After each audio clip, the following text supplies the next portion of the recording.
बहुत बहुत स्वागत है जाजिम जी आपका। Thank you so much. भाई आपको यहाँ पर हमारे स्टूडियो में देखकर वो जो हमने एक छोटी सी प्रोफाइल की क्लिप चलाई ना, उसी में आवाज को सुनकर मुझे लगता है कि हम लोगों का तो दिन बन गया, लेकिन दर्शकों का जो दिन है आप अपनी आवाज में लाइव जरा गाकर बना दीजिए, फिर बातचीत का जो सिलसिला है वो हम शुरू करेंगे। बिल्कुल जी। मैं याद करना चाहूँगा सबसे पहले मेहंदी हसन खान साहब, जिनको हम शहंशाह गज़ल के नाम से जानते हैं, और उनकी गाई हुई और बहादुर शाह जफ़र साहब का ये लिखा हुआ है गज़ल आपकी पेश नज़र। बात करनी मुझे मुश्किल कभी ऐसी तो न थी, बात करनी मुझे मुश्किल कभी ऐसी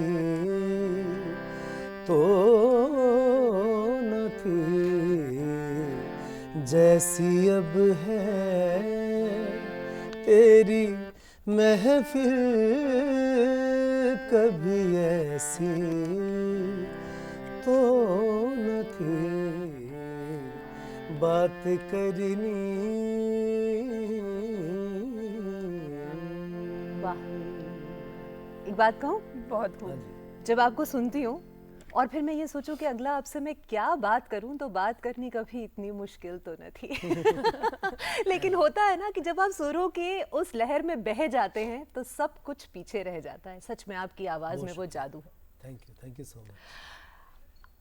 आप की अगर बात करें जाजिम जी, तो आप वो कलाकार हैं जो आज के दौर में गज़लों को फोर फ्रंट पर हमारी म्यूजिक इंडस्ट्री में रख रहे हैं, क्योंकि शायद अब एक ऐसा समय आया है, ये मेरा अपना मानना है, हो सकता है आप उससे इत्तेफाक न रखते हो, कि शायद एक ऐसा समय है जब कहीं ना कहीं गज़लें, बाकी अगर हम म्यूज़िक फॉर्म्स की बात करें उसमें कहीं शायद थोड़ा सा पीछे रहती हैं, लेकिन ऐसे में आप जैसे युवा कलाकार जब गज़लों को लेकर आगे बढ़ते हैं तो बहुत खुशी होती है। गज़लों से आप कैसे वाबस्ता हुए और कैसे ये जो इश्क का सिलसिला है गज़ल के साथ वो चल पड़ा? बेसिकली इसका जो सारा श्रेय है वो मैं मेरे फादर साहब को देता हूँ, श्री नानक नीर जी को, कि उन्होंने मेरे गुरुजी जो थे लेट श्री विजय सचदेवा जी, जिनसे मैंने सीखा। और मैं हर इंटरव्यू में मैं ये बात बोलता हूँ कि जो भी हमारा सीखने वाला संगीत है वो हमारा शास्त्रीय संगीत है। और मेरे गुरु जी से सीखते सीखते, जब मुझे अभी भी याद है, जब पहली दफ़ा मैंने ग़ुलाम अली खान साहब को सुना था, तब एक इश्क की जो आपने बात की है गज़ल के साथ, वो मेरा हो गया था। क्योंकि मैंने हारमोनियम भी सीखा था, तो I think ghazal is the only form in music की जिसके साथ हम शास्त्रीय संगीत और हारमोनियम दोनों को बड़े अच्छे से इनकॉर्पोरेट कर सकते हैं। तो बस वो ग़ुलाम अली खान साहब को सुनने के बाद जब मेहंदी हसन साहब को सुना, जब जगजीत सिंह जी को सुना, फिर मुझे लगा कि यार ये है वो सिन्फ, ये है वो फॉर्म जो मुझे अपनाना है, जो मुझे गाना है। ये वो इश्क का दरिया है जिसमें आप डूब ही चुके हैं और डूब कर ही पार निकलेंगे, क्यों? बिल्कुल बिल्कुल सही बात। अच्छा जाजिम जी, ये गज़ल को पहचानते कैसे, मतलब गीत और गज़ल में डिफरेंस क्या है ठुमरी में, मुझे वो जानना है। क्या बात है, बहुत अच्छी बात आपने पूछी। अमूमन ये अवेयर होना बहुत ज़रूरी है लोगों का, क्योंकि गज़ल क्या है, ये हमें लगता है, लोगों को आमूमन सबको ये लगता है कि गज़ल इज़ ए म्यूज़िकल फॉर्म, जो कि नहीं है। ये एक शायरी की फॉर्म है। I can say that Urdu अदब की सबसे खूबसूरत जो शायरी की फॉर्म है वो गज़ल है। तो इसका जो मतलब कह सकते हैं, जो मतले से जो मतला होता है गज़ल का, जो पहला शेर होता है, इससे बड़ी खूबसूरत सी इसकी पहचान होती है, जो इसका पोएटिक जो स्ट्रक्चर होता है उससे, क्योंकि इसका जो रदीफ़ और काफ़िया जो गज़ल का होता है उससे इसकी पहचान होती है कि रदीफ़ should be same and the काफ़िया शुड बी इन राइम। ये इसका मोटा मोटा है जो पहचान है। क्योंकि जैसे फॉर एग्ज़ाम्पल चुपके चुपके रात दिन आंसू बहाना याद है, तो इसमें याद है इज़ ए रदीफ़, बहाना इज़ ए काफ़िया। अब अगली लाइन पे जो मिसरा सानी में आएगा कि हमको अब तक आशिकी का वो ज़माना याद है, तो बहाना ज़माना इज़ राइम विच इज़ काफ़िया, याद है इज़ ए रदीफ़। तो ये पहले शेर से ही मतलब मतले से ही गज़ल की पहचान हो जाती है जी। तो आपने अभी बात की उन लेजेंड्स की जिनको सुनकर आपको गजलों से जो इश्क है वो हो गया। बिल्कुल। तो अगर कोई एक गजल की बात करे जो आपको लगता है कि मुझे बहुत ही प्यारा है, मेरे दिल के बहुत ही करीब है, तो वो कौन सा होगा, जरा सुन सकते हैं? हाँ जी, हाँ जी। जो गज़ल से मैं कह सकता हूँ कि मेरा इश्क हुआ गज़ल के साथ, वो ये गज़ल थी जो कि जनाब अदीम हाशमी साहब की लिखी है और गुलाम अली खान साहब ने इसको गाया था। ना, ना, ना,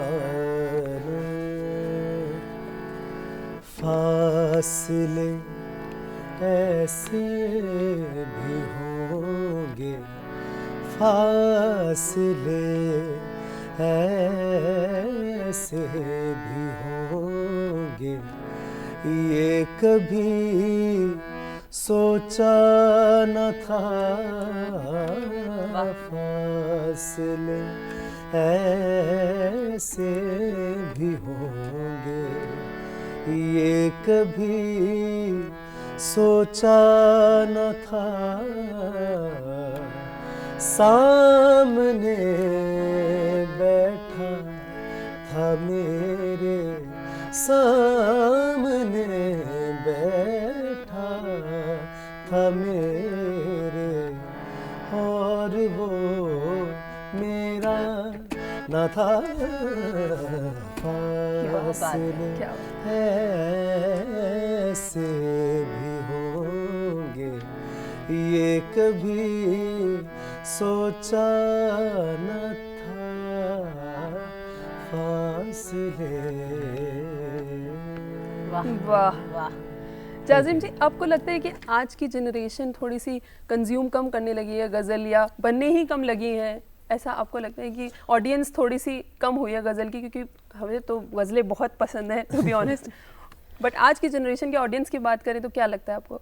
आज की जनरेशन में थोड़ा सा कम इसलिए भी हुआ है क्योंकि गज़ल पे बहुत ज़्यादा काम नहीं हो रहा है, क्योंकि लोगों को मिल नहीं रही है, क्योंकि वो क्या है, जब अमूमन सारे लोग ही वो काम कर रहे हैं जो हो चुका है, मतलब रिक्रिएशंस कर रहे हैं, कवर्स कर रहे हैं। वो जब मेहंदी हसन साहब की सुनी हुई है या जगजीत साहब की, वो चीज़ हमने सुनी हुई है ऑलरेडी, वो आप कवर्स कर रहे हो, उससे कुछ मुझे लगता है कि सीधा एक तो कंपैरिजन होता है, और जो ओरिजिनल ही होता है ना, वो तो, और इसी तो ये भी एक मुझे चीज़ लगती है कि बहुत कम लोग हैं जो ओरिजिनल काम कर रहे हैं गज़ल फील्ड लेकिन में। आप तो उनमें से एक हैं, और मुझे लगता है आप शायद सबसे ज्यादा ओरिजिनल कॉम्पोजिशंस कर रहे हैं आज के समय में जब गज़लों की बात होती है।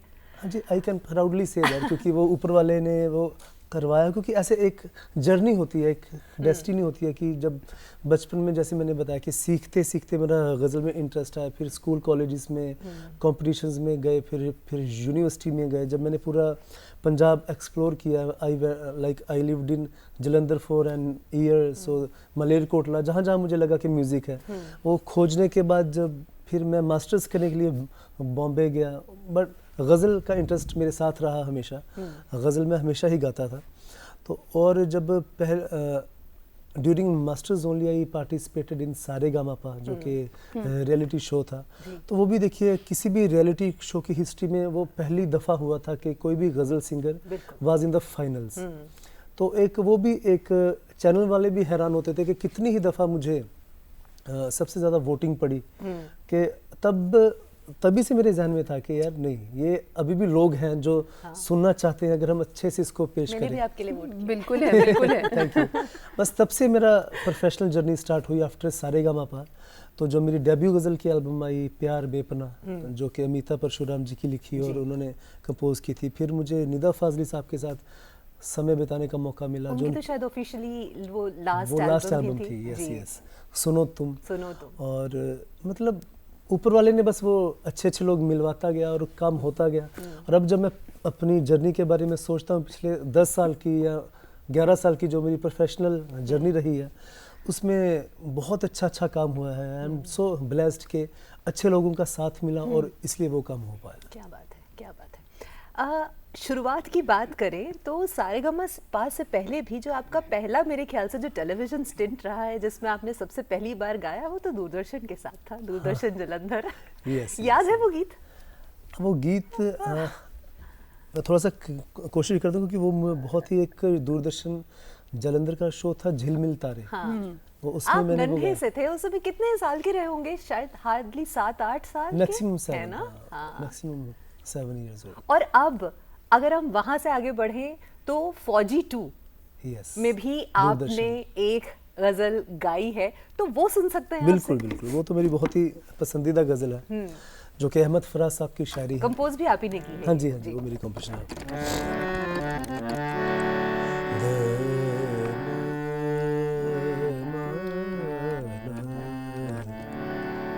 देखिए क्या मतलब है गज़ल का।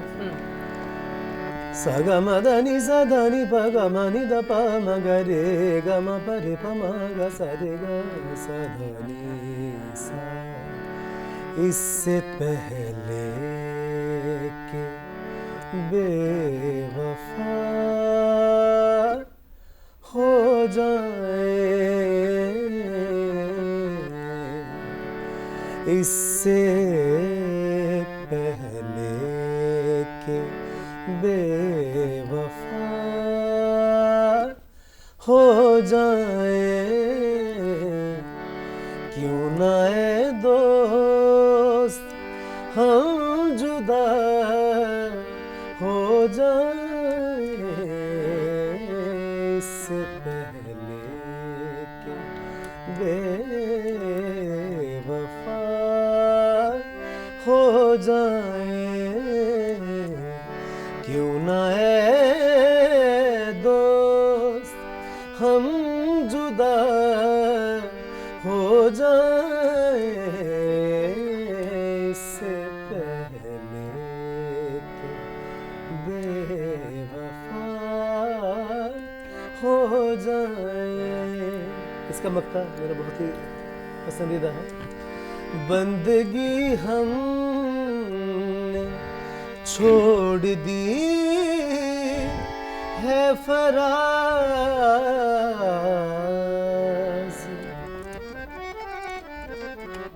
आज के ज़माने का शेर है। बंदगी हमने छोड़ दी है फराज, क्या करें लोग जब खुदा हो जाए, क्यों ना है दोस्त हम जुदा हो जाए,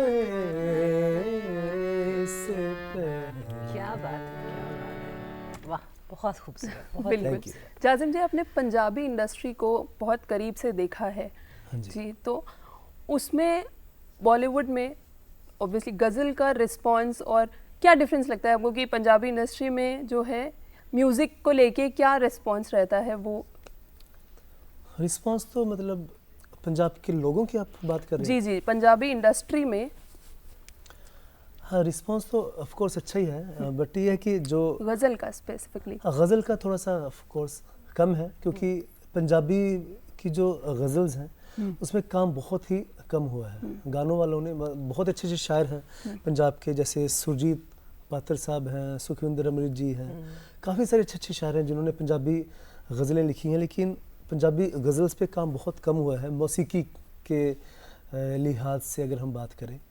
बट वैसे पंजाब की ऑडियंस में भी हम कह सकते हैं बहुत सारे लिटरेरी लोग हैं, ऐसा नहीं है, बट कम है, बहुत कम है जो लोग गज़ल को सुनते हैं या पसंद करते जी हैं। बिल्कुल। लेकिन ऐसा क्यों है? अगर करंट सीन देखें पंजाब म्यूजिक इंडस्ट्री का, तो देखिए आज हम महाराजा रणजीत सिंह का जन्मोत्सव Yes. भी मना रहे हैं, और महाराजा रणजीत सिंह ने कला को जो समृद्धि थी, पंजाब के कला को इतना समृद्ध किया अपने शासनकाल में, और सच में पंजाब की कला बहुत समृद्ध है। बहुत।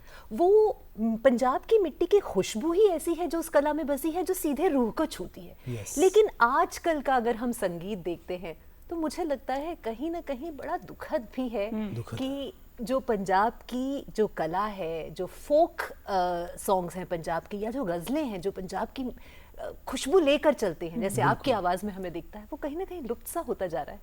हाँ, क्योंकि ये मुझे भी फील होता है कि आजकल के जो ज़माना है ना, ये ख़ास तौर पे ये सोशल मीडिया का लोगों की परसेप्शन वाला ज़माना आ गया है, क्योंकि जो भी एवरेज आर्टिस्ट भी हैं, वो एक अपनी इमेज बिल्डिंग वाली टीम्स बना के रखे हुए हैं उन लोगों ने, और इतने म्यूजिकली इंक्लाइंड या म्यूजिकली रिच इतने हैं नहीं अंदर से जितना दिखाते हैं वो लोग। तो ये भी एक मुझे चीज़ फील होती है कि क्योंकि उस वजह से जो जब एवरेज लोग आगे आते हैं ना तो अच्छे लोग पीछे रह जाते हैं। वो एक सोचा, क्योंकि जहाँ तक पंजाब की बात है, अगर हम गज़लों की बात करें ख़ास तौर पे, या सूफ़ी संगीत की बात करें, सूफ़ी शायरी की बात करें, कितना सब कुछ पंजाब से ही निकला है। पटियाला घराना, जैसे अपने महाराजा रणजीत सिंह का नाम लिया, उसके बाद जो बड़े बड़े महाराजा हुए हैं हमारे पंजाब के, जैसे पटियाला के हुए हैं। तो देखिए पटियाला घराना को जिस नज़रिए से पूरी दुनिया में देखा जाता है उसकी रिस्पेक्ट ही लगा। जितने भी गाने बजाने वाले लोग हैं, गुलाम अली खान साहब जिनसे मैं बहुत मुतासिर, वो तो मतलब उस्ताद बड़े गुलाम अली खान साहब का नाम लेते रोने ही लगते हैं। मतलब क्या उनकी बड़ा एक अवतार की तरह हम लोग उनको देखते हैं। तो वो सब देखिए, वो उसका जड़ें जो है वो पंजाब है। शायरी की जो बाबा बुल्ले शाह, शाह हुसैन, बाबा फरीद, मतलब कैसी कैसी शायरी हुई है, कैसे कैसा संगीत हुआ है, और वो सब उसका बेस जब पंजाब के होते हुए जब हमारे पास ये था, और आज जब एवरेज सिंगर्स को लोग उस्ताद उस्ताद बोल रहे हैं पंजाब में, जिनका बेचारे साबिन उनका शायद नहीं लगता होगा, या शायरी भी इतनी वीक है, वो जब चीज़ें आगे आ रही है ना तब बड़ा दुख होता है।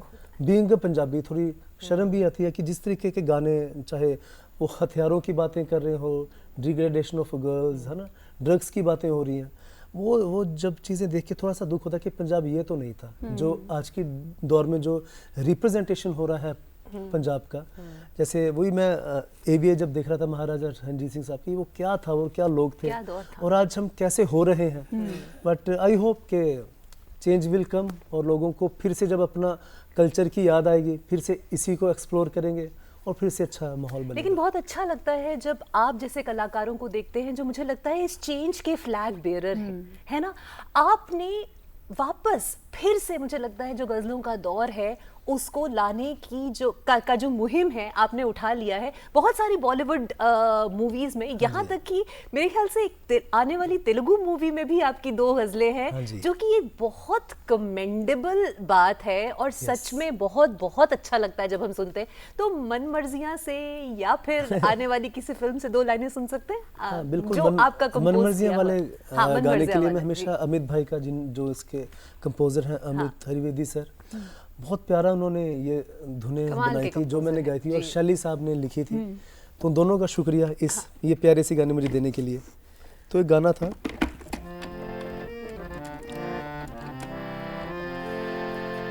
सोनी सोनी सी मोहब्बत ने करया है तंग, हाय कुड़ी तेरी सोहबत ने करया है तंग, रंगीन फिल्म जैसे दिखते हैं रंग, पंगड़ा जी पाए है मेरी उमंग, सतलुज में एक समंदर नाचे नाचे, अंबर से जलंधर नाचे नाचे, रंग रलियां हो गईयां, रलियां हो गईयां, तेरी मेरी मेरी तेरी चौंच लड़ियां। वाह। गुलजार साहब के लिए, गुलजार साहब के लिखे को भी आपने अभी हाल ही में कंपोज किया है, अपनी आवाज दी है? कंपोज नहीं किया, वो एक मूवी नई आ रही है गुस्ताख इश्क जी, उसमें मेरे फेवरेट कंपोजर जनाब विशाल भारद्वाज जी का उसमें म्यूजिक है। और गुलजार साहब के साथ मेरा रिश्ता ऐसे भी बड़ा खूबसूरत रहा है कि जो मेरा डेब्यू था विच वाज इन मूवी डेढ़ इश्क, वो भी उनके साथ था। तो वो उनका जो एहतराम है, जो रिस्पेक्ट है, और मतलब मैं क्या सारी दुनिया ही जगत फ़ैन है उनका, जो वर्सेटैलिटी जो उन्होंने अपनी शायरी के ज़रिए दिखाई है, तुझसे नाराज़ नहीं ज़िंदगी से लेके, और विशाल जी और उन दोनों ने जो काम किया है, चाहे दिल तो बच्चा है जी हो, ढन टन बीड़ी जलाई ले, और मतलब वो साथ ही रहे, मतलब चप्पा चप्पा चरखा चले, मतलब कितनी वर्सेटिलिटी है, कितनी नयापन है, कितना एक्सपेरिमेंट है।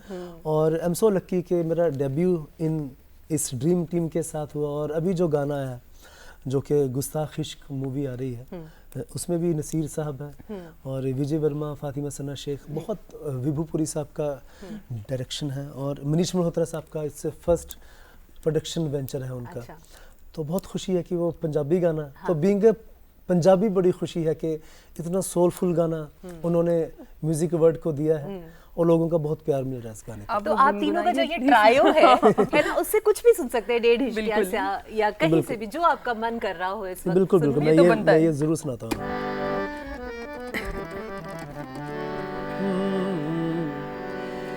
माहीवल पिठ करके बह जाना ते दुख ओनू नहीं दसना, असी लैके उजाड़ा उड़ जाना, असी लैके उजाड़ा उड़ जाना, के शहर तेरे नहीं बसना। हो एक चुप लेके मर जाना है, एक चुप लेके मर जाना, के दुख तेनू नहीं दसना, के शहर तेरे नहीं बसना, के शहर तेरे नहीं बसना। ये देखिए क्या खूबसूरत बोल है।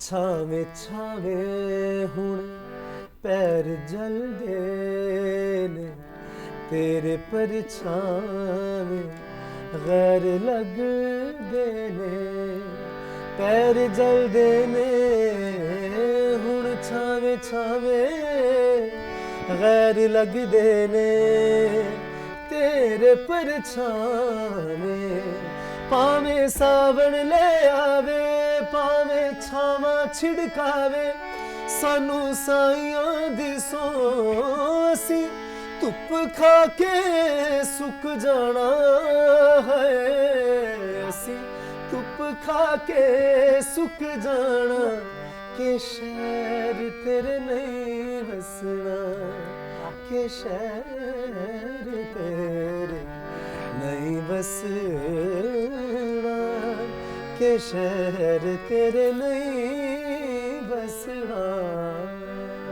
अद्भुत अद्भुत। Thank you. मेरा ना फेवरेट एल्बम विशाल भारद्वाज जी और गुलजार साहब का है माचिस, जिसमें से पानी पानी रे जब भी मैं सुनती हूँ ना, तो बस कुछ हो जाता है, अंदर तक कहीं छू जाता है। आज आपको दोबारा इसमें सुना तो मुझे लगता है वही अनुभूति मुझे हुई है। क्या बात है, थैंक यू, बहुत शुक्रिया। बहुत खूबसूरत, बहुत खूबसूरत। हाँ, they are the best people, I think. मैं आई एम सो लकी के एंड सो आर यू। नहीं सीरियसली। और मतलब डेब्यू उनके साथ हुआ, अभी ये गाना है, अभी शाहिद कपूर साहब की जो अगली मूवी आ रही है ओ रोमियो, फिर से मुझे एक बहुत प्यारा गाना इन्होंने दिया है, तो which is releasing in February I think. तो मतलब आई थिंक जो म्यूज़िक में जो एक बेस्ट चीज़ें होती हैं जो आपको याद रहती हैं, so I am the lucky one. You are the lucky one and we are very lucky and blessed कि आज आप यहाँ डीडी मॉर्निंग शो पे हमारे साथ हैं। हम बातें तो न जाने कितनी कर सकते हैं, आपको पूरा दिन सुन सकते हैं, लेकिन मैं ये चाहती हूँ और सच में ईश्वर से मेरी प्रार्थना है और शुभकामनाएं हैं आपको कि जिस मुहिम के साथ आप निकल पड़े हैं ना, उसमें बस कामयाबी आपके, जैसे कहते हैं ना, कदम चूमे। यही हमारी प्रार्थना है ईश्वर से, और होगा, क्योंकि जो आपकी ऑनेस्टी है that is definitely going to win you all wars। आपको जो कुछ भी आप चाहते हैं आप ज़रूर मिलेगा। बहुत बहुत शुक्रिया। और जहाँ तक ये जो अपने मुहिम की बात बोली है, मैं इसका उल्टा सोचता हूँ, क्योंकि गज़ल बहुत मुश्किल है, क्योंकि गज़ल गाने के लिए आपका शास्त्रीय संगीत का बैकग्राउंड, आपको शेर व शायरी से प्यार, और वो जब सब चीज़ें एक स्टाइल, एक रूह, सोल, जब तीनों चारों चीज़ें मिलती हैं, फिर कहीं गज़ल में असर आना शुरू होता है ना, कि क्योंकि बड़ा मुश्किल सिनफ है इसको गाना। और गज़ल गाने की कोशिश बहुत लोग करते हैं, मैं ये हमेशा फील करता हूँ। कुछ लोगों को मैं सुनता भी रहता हूँ, लेकिन गज़ल सबको नहीं अपनाती है, क्योंकि गज़ल गाना, जैसे हम बात करें, तो आई एम सो ब्लेस्ड के जो काम मैं ख़ास तौर पे ओरिजिनल काम मैं करने की कोशिश कर रहा हूँ पिछले इतने सालों से, उसको लोगों का इतना प्यार मिला है, तो ये अपने में बहुत ही बड़ी बात है। वाह। और बस जो मेरे कुछ चीज़ें थी, जैसे जगजीत साहब की गज़ल्स बॉलीवुड में आती थी, वो भी सिस्टम अब वो भी सिलसिला शुरू हो चुका है। जैसे बिल्कुल। तेलुगु मूवी से मैं जेडी चक्रवर्ती जी का शुक्रिया करना चाहूँगा कि जो उनकी मूवी एज ए डायरेक्टर आ रही है तेलुगु मूवी, उसमें उन्होंने मेरा म्यूज़िक रखा है और गज़लें रखी हैं ख़ास तौर पे, तो वो भी तेलुगु मूवी में उर्दू की गज़ल्स। बिल्कुल। तो ये अपने में बिल्कुल यूनिक चीज़ है जो पहले किसी भी अब सिनेमा हिस्ट्री में आपको देखने को नहीं मिलेगी, तो बहुत खुशी है। बहुत बहुत धन्यवाद और अगेन बहुत बहुत शुभकामनाएं दिल से। थैंक यू सो मच, बहुत शुक्रिया, धन्यवाद हमारे साथ जुड़ने के लिए। Thank you.